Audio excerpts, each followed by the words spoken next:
Department 107 is now in session. Honorable George UMLE Judge presiding.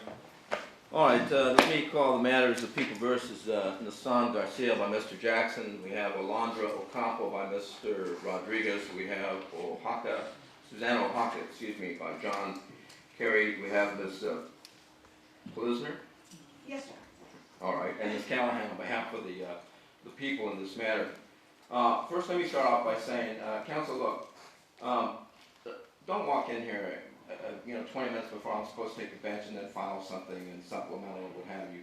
If you're going to do it, out of courtesy of the court, file it the day before. Though I looked at it, a lot of your arguments of counsel are pretty much mirror images of each other.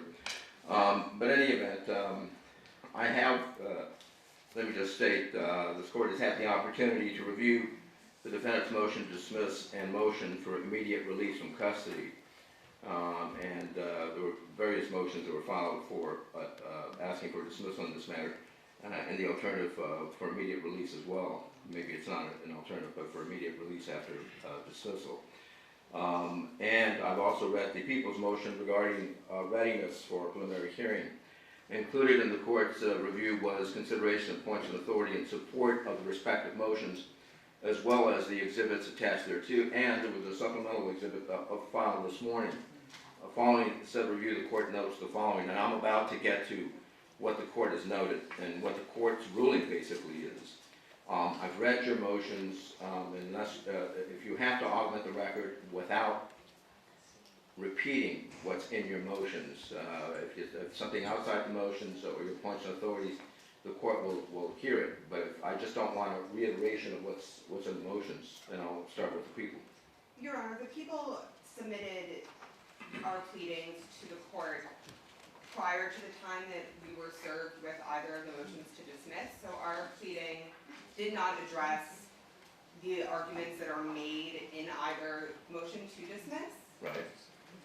So we certainly have other arguments to be made in opposition to those arguments. All right. But other than that, the people's prior to receiving those, the people's arguments had been laid out in full in the document provided to the court. All right. Turn to defense counsel. Your Honor, as far as as the court noted, I don't want to just repeat and regurgitate what was already in motion. I would just simply focus the court's attention on the harmony between the Love case and the Davis case. Okay. The court noted the Love case the other day.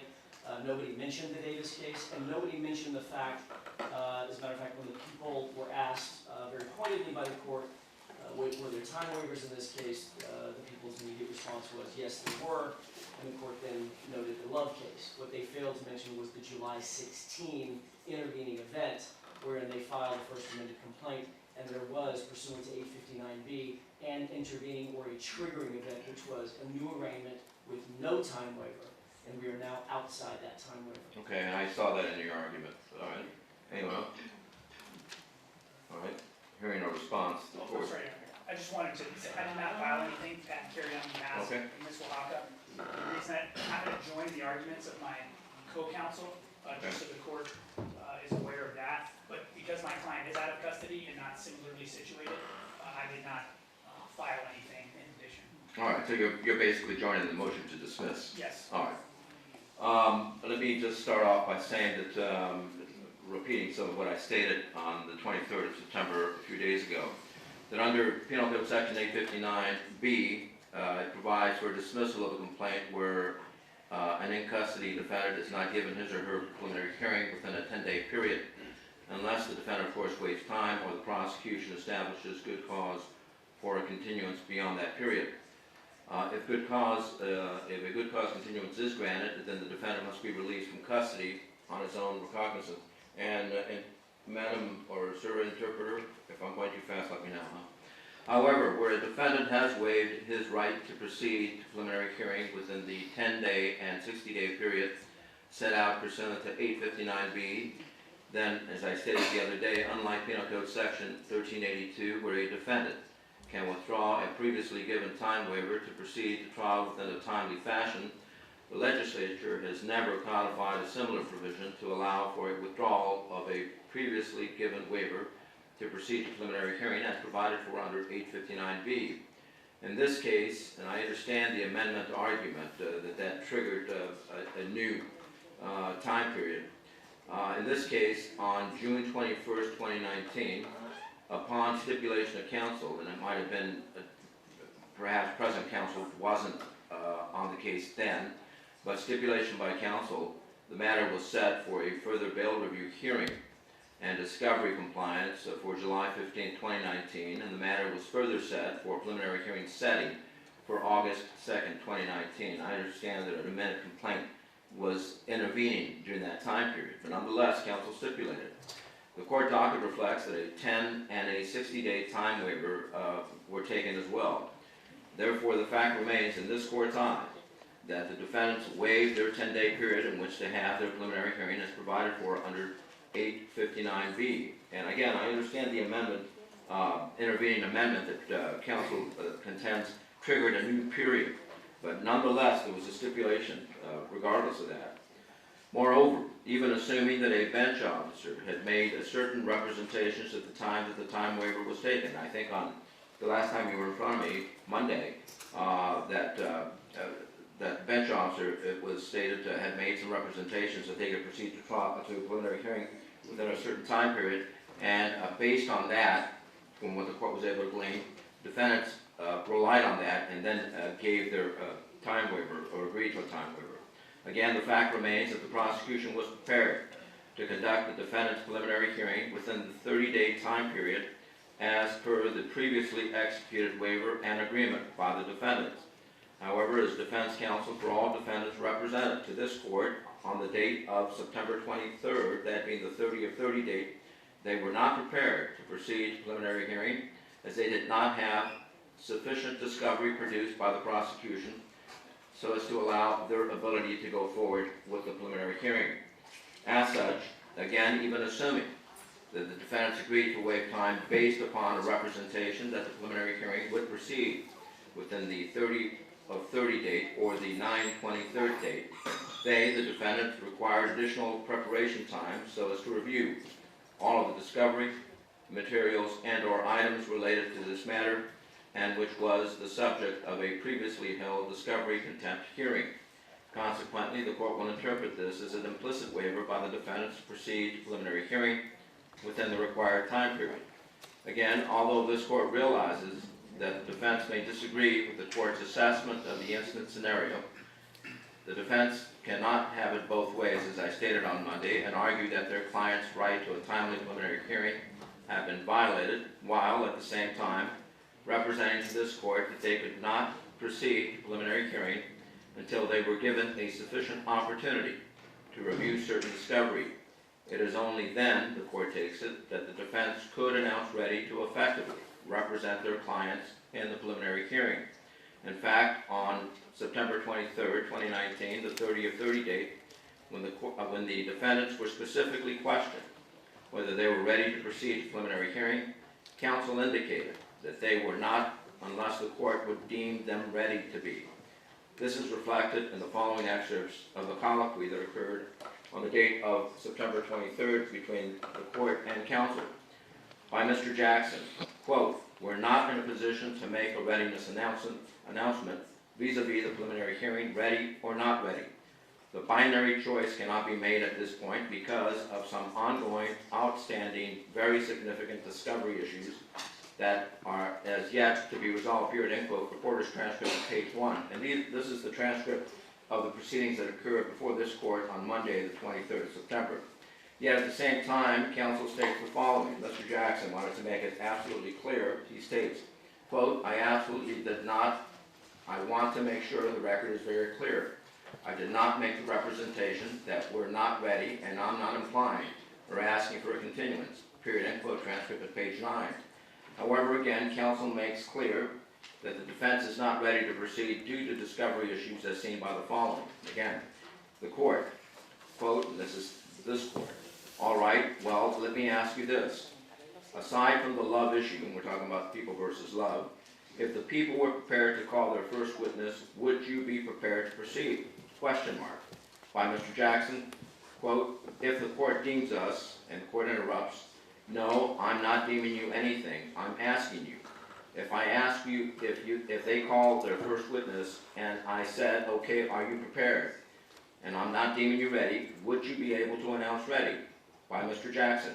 I'm not in a position to make a readiness announcement at this point, period, end quote, transcript at page 18. And finally, at page 22 of the transcript, the following colloquy occurs. The court, defense has stated, without the court deeming them ready, that they would not be providing effective assistance of counsel. I take it, and that's what I assume. If you were to proceed, if you were to proceed without the reviewing the discovery, presumably the discovery at issue, or am I going too far? This is by Mr. Jackson, again at page 22. All I'm saying, Your Honor, is that we are not in a position, I don't think any of us are in a position to make a readiness assessment at this juncture. Period, end quote. Yet, counsel goes on to state that he wants to make clear that the defendants are not waiving time. However, the fact remains that the prosecution was prepared to go forward on the date of September 23rd, but the defense was not. The court is quite certain that had the court deemed the defendants ready for preliminary hearing on that date, that there would have been an objection that their client's constitutional rights were being violated, as they had not had a sufficient opportunity to review all discovery they believe may be relevant to the case so as to allow for effective representation of the defendants. Consequently, the end result is that the defendants implicitly waived time for purposes of their preliminary hearing over and above and in addition to the time waiver originally taken by Judge Sullivan on the date of June 21st, 2019. And I also saw an argument raised that the court was obligated, and I'm talking about Judge Sullivan at the time that she took the time waiver, was obligated to have advised the defendants of the ramifications of waiving time for preliminary hearing, and the court disagrees with that. I think that the advisement should have been something to the effect, as any standard judge does, and I've been taking time waivers for many years, something to the effect that you have a right to proceed to preliminary hearing within 10 days. However, counsel have stipulated to continue this matter, and there was a date given. Do you agree to that time waiver? That's the kind of time waiver that was necessary. The law does not require that the judge define every ramification that could occur because of that time waiver. Aside from that, this wasn't a pro per. These were not pro pers. They were each represented by counsel at the time that the time waiver was taken. Presumably, counsel stipulated and hopefully advised their clients of the ramifications of the time waiver. And that's where the court stands with respect to the time waiver issue and whether the defendant's rights were violated under 859B of the Penal Code. Now, the other issue to discuss is the discovery issue. I've had a chance to review the transcript in the Judge Sullivan's court, and I think that it was represented to this court. Well, let me just go ahead and lay it out. This court has also had the opportunity to review the reporter's transcript of the proceedings that occurred on September 20th, 2019, before Judge Sullivan regarding compliance of discovery. On September 23rd, the prosecution represented to this court that Judge Sullivan had ruled that they were in full compliance with her order. However, defense counsel stated that such was not the case, but rather that the judge had ruled that they were only in compliance with her contempt order. After review of the aforereferenced transcript, the court noted that based upon the discovery that had been delivered to Judge Sullivan's courtroom on the date of September 20th, and the judge seemed to put a lot of reliance on that, based upon the fact that discovery had been delivered to her courtroom by a representative of the prosecution, that compliance with the court's order had occurred. In fact, the court indicated the following, quote, right now, the people have complied with my order, period. The evidence is in front of me, period. You guys have to figure this out, period, end quote, reporter's transcript of the proceedings of September 20th at page 101. Bottom line is, it appears that the court is agreeing that compliance up to that point had occurred, but that there were certain things that had to be worked out. Now, the court's order at issue purportedly refers to the original order signed by Judge Sullivan on September 13th, wherein she ordered the prosecution to provide all defendants, quote, full access to all evidence in the possession of the people. This order specifically includes, without limitation, all forensic capture, downloading, and analysis of any and all metadata on any and all electronic devices in the possession of the people. The people shall provide full access pursuant to this order on or before September 16, 2019, end quote. And that's it. I'm looking at the order. I took this directly from the order. Consequently, it appears to this court that there are, number one, still some issues regarding discovery, and I think that Judge Sullivan asked you guys to step out or figure out how you're going to work out the details. But it appears from the court's review of the reporter's transcript regarding the proceedings of September 20th, which rescinded the previous finding of contempt and imposition of sanctions, that discovery compliance had occurred on the date of September 20th, based upon the fact that Judge Sullivan had observed that a representative of the prosecution had in his possession in court several items of discovery which complied with the court's previous discovery order. It is also clear, as I stated from the transcript, that counsel was to work out certain details and or specifics regarding the discovery. So, you're at this juncture with respect to the prelim and preparation for the prelim. There's still some outstanding discovery with respect to trying to work out certain specifics. I understand, based on what I've read, that some of it may not be, or at least the prosecution is not inclined to release it because it may have child pornography and or things of that nature. I know that the judge, it appears, signed a protective order. Is that correct? With respect to that? All right.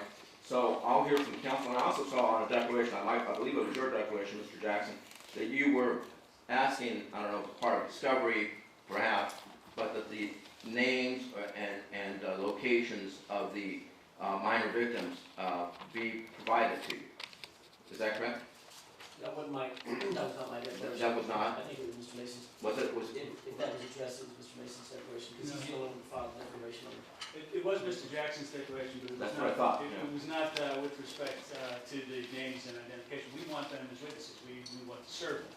We asked, and this was these were the discussions that Mr. Jackson's alluding to. And we've had numerous discussions with people on this issue. If we're going to have a preliminary hearing, there are 4 complaining witnesses. We would like them here. We'd like to subpoena them.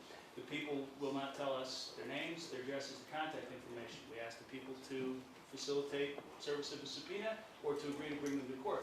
And that's something that all of us on the defense side, when we were on the government side, did routinely. The people have told us no. And in fact, the specific representations from both of the assigned prosecutors in this case is they will never make these witnesses available to us in any form, and they intend to try this case from start to finish without the defense ever knowing who they are, without bringing them to court. They're not going to bring them to the preliminary hearing. They're not going to accept subpoenas. They're not going to assist us in serving subpoenas. We have subpoenas. We have them ready. We've given them to the people. We can serve them on the people or any representative of the people. But I think we have a right, if we have a preliminary hearing, to have those witnesses served and present. Well, let me just state, counsel, 2 things. Obviously, you know the preliminary hearing is different than a trial, and that Proposition 115 allows for law enforcement or personnel of that nature to testify on behalf of witnesses without the production of the actual witnesses, providing the officer is post-certified or has 5 years or more on the force. Additionally, how do you get over Penal Code Section 866? Let me finish. And that is this. You have to make an offer of proof to the satisfaction of this court that those witnesses that you want to call can either provide an affirmative defense, negate a charge, an element of the charges against these defendants, or impeach a prosecution witnesses, that they would do that, not may or might. If you don't have that, then you have no right to call them, and you have no right to discovery at this juncture. That's not to say that as we get to trial you would, but at this juncture you have no right unless you can represent to this court that they would, not might or may, do one of the 3 things. Go ahead. Your Honor, that was an issue that we wanted to address with the court in camera, and we are prepared to make those offers. Okay. All right. I'll hear you out. Anything you want to add? Your Honor, the only thing I would add is that we would object to any in-camera showing. I believe that the code is clear that the prosecution has a right to hear whatever offer of proof that they have. We have requested discovery from the defense repeatedly from not just this counsel, but previous counsel on this matter, and received none. In fact, Mr. Jackson made it clear to me, We don't know who the victims are, we have not spoken to them, we don't know what they have to say, so I can't give you any discovery regarding that. So I have to assume from Mr. Jackson's representation that that is in fact correct. So I would object to any in-camera showing. Okay, well, and why are you asking for an in-camera? Would it tend to, what's the reason for the in-camera? Because it would tend to suggest or disclose trial tactics, trial strategies, defense strategies that we don't believe that the prosecution is entitled to. If Ms. Callahan has a code that says she's entitled to an offer of proof, I'd like to hear what that code section is. It's Penal Code Section 866. All right, well, I don't want you speaking to one another. This is what I'm gonna do. I'm gonna have the in-camera. After hearing the in-camera, if I think that there is something that the prosecution should be privy to, the court will make it available to them. And I will have a reporter present, yes. I do just want to also note that that information is protected pursuant to a 1054.7 motion that was granted in the order that was issued consequently by Judge Hereford. So. You have that order? It was an oral order, Your Honor. And what's the effect of what? The effect of the order was, so the Jane Does filed in the complaint were already protected by an order from Judge Tapia at the time of the filing of the complaint that they referred to as Jane Doe for all proceedings. Subsequent to that, the people filed a 1054.7 motion based on some other very significant safety concerns that were brought to our attention as to both victims and witnesses. We had a 1054.7 proceeding in front of Judge Hereford. Judge Hereford issued an order in effect saying that in addition to the requirements that are currently existing, that the name, address, phone number, etc. of these individuals be protected, also ordering that any information that would identify those people or any of that information is protected. Okay, all right, and this was Judge Hereford? That is correct, Your Honor. Yes? Your Honor, just as a matter of logistics, we have not heard the court make a final ruling on the motion. So before we get into evidentiary issues, before we go in camera, before we start talking about the preliminary hearing, which is where we're heading, Right. I need an order from the court significantly defined, because that's going to impact what we ask for or what we do next. An order to what effect now? I'm sorry, I said an order, a ruling With respect to what? to our motion to dismiss. The motion to dismiss is denied. Yes, and I thought maybe it wasn't as clear as I thought, but I find that there. It was I find that there implied. was- Yeah, okay, it was implied, yes, motion to dismiss is denied. I want to make sure to make a record, in the event that you take a written, I want the reviewing court, to make it clear for the reviewing court. Yes, Mr. Chair. And in fact, we are going to ask the court for some leave. We are going to take an immediate writ. That's fine. We would ask for a stay of all proceedings while we take that writ. Yeah. Under 871.6, as the court knows, the appellate court puts this right to the top of the mark. Because it is an emergency writ, it won't take very long, I don't believe, but these proceedings need to be stayed at this point so that we can execute our client's constitutional rights. Okay, Counsel. I just want to take a more clear record, Your Honor, that the people were served by Defendant Garcia's counsel at around 4 or 5 o'clock last night with this motion to dismiss, and then we were served by Defendant Ocampo's counsel with a very similar brief this morning. People have had no notice, effectively, no opportunity to respond to this motion with factual corrections, legal assertions, really anything. And the people did bring to your attention that issue prior to the court's ruling, just to simply note that if there were additional arguments that needed to be made as to this motion, that we hadn't had an adequate opportunity to do them. I just wanted to elaborate a bit more on that, since, again, the motion was denied, but the people never had an Let me opportunity. do this. If whatever happens today, and I'm going to go have an encounter with my court reporter, with counsel, regarding the disclosure of the child witnesses that they would like present for the preliminary hearing. I want to hear what they have to say with respect to the factors outlined in the Penal Code Section 866. The motion to dismiss is denied. Motion to release OR or however is also denied. I do find that discovery is ongoing, but up to the juncture that Judge Sullivan had it appears to have been complied with, and so I'm going to go back now. I will allow counsel, I will set another date where you can, after having reviewed their points and authorities, and I don't know if you obviously didn't file a response because you just were served, you can augment the record So let's go back, I'll invite the council to come back with Madam Reporter. Your Honor, if I could, if the proceedings are gonna be stayed, then it seems to me that there's no reason to have this in-camera hearing. I'd like to make a ruling on that with Okay. respect to that, Okay, so. thank you, Your Honor. Yes, all right. So, Your Honor, can I take the defendants back upstairs? you may. Upstairs? No, not yet. You come back here. Want to wait for 6 defendants back there. 6. Okay. How long do you think this is gonna take? 10 minutes, 15 minutes most. Is that bad for you? I have space available upstairs. Okay, just make it happen.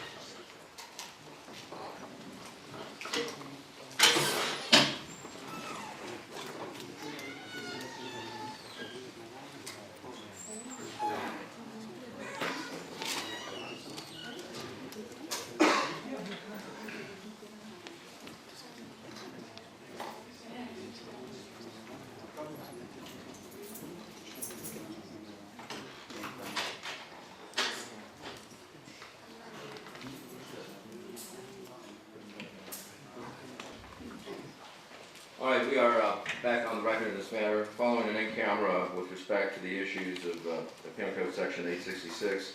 And as I stated, 866 states in part that the magistrate should not permit the testimony of any defense witness unless an offer of proof discloses to the satisfaction of the magistrate in his or her sound discretion the testimony of that particular witness or witnesses that the defense is looking to call at the preliminary hearing would, and then I go through the 3 factors. Following the in-camera review, the court is, in its sound discretion, ruled that they have not made the sufficient offer of proof under 866. That's all the court's going to say about it. I've ordered that the proceedings of the in-camera proceedings remain sealed, and that's the court's ruling out. Because a writ's been taken, part of the exhibits attached to that writ are going to be counsel's motions that have been filed this morning. Now, the prosecution's advised this court, but they haven't had an opportunity to respond to that. If you want to respond to that, file a response that'll be incorporated in the court file. So when a writ is taken, that'll be part of the file. Anything else we have to address? We have to address a continuance. What kind of date are you looking for? Your Honor, I think if the court, I will stays stay for the proceedings- proceedings. Well, we got to get it back on calendar for status of some sort. I don't think so. I think we hear back from, I think the procedure is we hear back from the appellate court, and then the appellate court tells us when to put it back on calendar. Well, and you're right. For all purposes, all proceedings are stayed. Right. For both cases and for housekeeping purposes, I will set a date for status. That's fine. If we haven't heard anything, then I'll get my clerk to call our counsel, call you guys all off. Okay. If we've heard something in the interim, we'll certainly know about it. How's that, okay? Give me a date that, I don't know, 40 days, 30, 45 days, or whatever. Proceedings are stayed pending the taking of a writ by defense. Is that you're requesting the proceedings be stayed because of a writ, is that correct? It is, Your Honor. All defense counsel join? I'm sorry, That the proceedings be stayed pending a writ? yes. All right, very good. Your Honor, if I could have a moment Sure, to go ahead. consult my calendar, date, 24th, maybe 25th. The 25th, that's the judge's seminar, so everybody's there. Okay. 28th? No, that's a Monday. You review November 1st. Ms. Blizner? You want November 1st? The only reason I don't is because you are an 8:30 court, and I have 4 children that will be trick-or-treating the night before. Pick another day. I remember those dates. I have two, but they're not children anymore. How about the 30th? That's a Wednesday? Isn't that Halloween or is that? 31 is how No, it's the day before the chaos. Oh. Aren't you getting their costumes ready on that? I'm okay with the 30th. On the 30th? 29th? Or next up. Oh, okay. Oh, then let's go the next week. What about, look, it's only for status. Right. If nothing happens, we'll call everybody off. Just take it off calendar. That's They're fine. taking off calendar. How about the 5th or the 4th? Actually, you wanted a Monday. No, Your Honor, I was just suggesting a date. I don't Okay, need Monday. how about the 5th, the 4th, the 6th, the 7th? 7. The The 7th, 7th is fine. okay. 7th, I'll set it as status, written status for all defendants, all right? All right, that'll be the order. People, if you want to file a supplemental response, make sure you incorporate it in the file. Yes, sir. What date would the court suggest that that be completed by? I don't know. What do you mean completed by? Or have the motion filed by? Well, they're taking a writ, and I don't know how quickly they're going to get it prepared and filed. What is your estimation on that? Your Honor, I would expect that we can have it filed.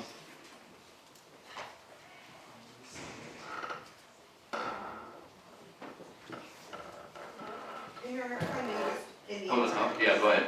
And I do want to make a record that even as we sit here today, people remain ready for prelim today, just as we've been Okay. ready over the course of the past week while the matter has not gone to prelim.